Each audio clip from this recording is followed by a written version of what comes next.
Welcome to Burning Bright, a weekly podcast presenting poetry and prose from Passenger. Today's May 28th. It's my daughter's birthday. And what better way to celebrate than with some pieces about daughters?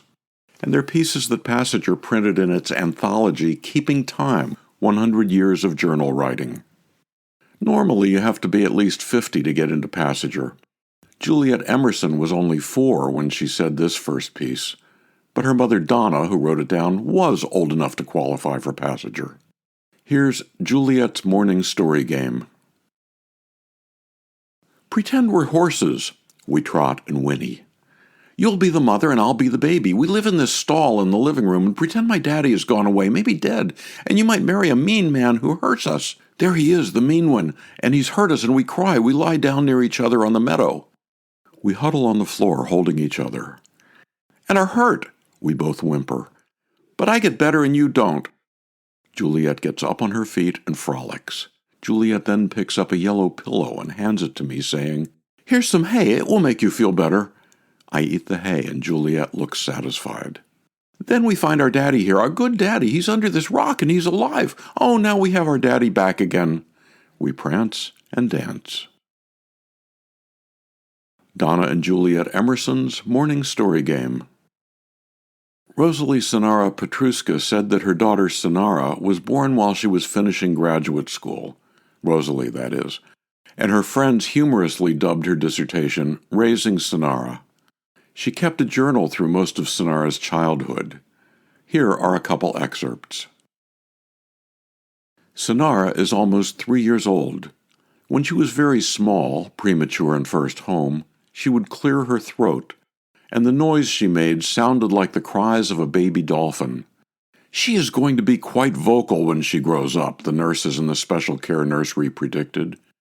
She is, of course, constantly talking to her dolls or to herself. She is interested in the world around her, and still maintains her fascination from last summer with the moon. At night, when we drive out, she looks for the white globe in the sky and sings, "Oh, moon, moon, moon." From the time she has started to talk, her words have been clear, each syllable enunciated perfectly.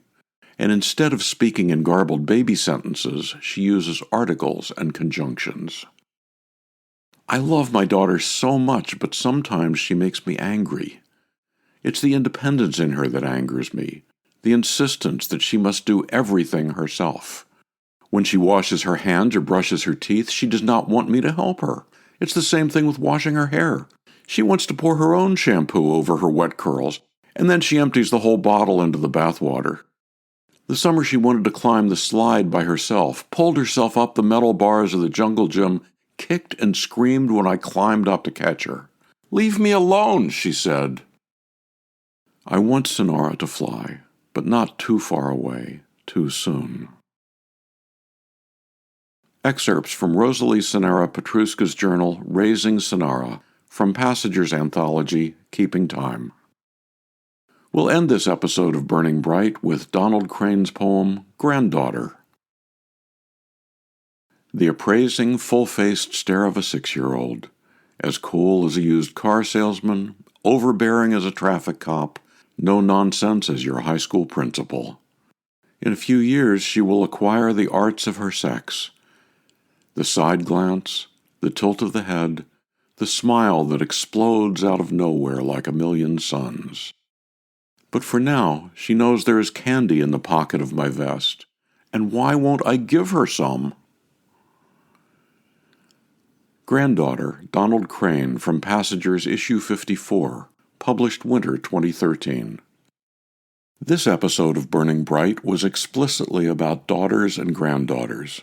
But almost everything Passenger publishes, almost everything that older writers write, is for their daughters and granddaughters, their sons and grandsons, their nieces and nephews, and relatives they may never know about, but who will long cherish these words that convey not only information, but the emotions and perceptions of the people that came before them. To buy Passenger's anthology of 150 years of journal writing, Keeping Time, or to subscribe to or learn more about Passenger and its commitment to writers over 50, go to PassengerBooks.com. You can download Burning Bright from Spotify, Apple and Google Podcasts, and various other podcast apps. For Kendra, Mary, Christine, Roseanne, and the rest of the Passenger staff, I'm John Shore.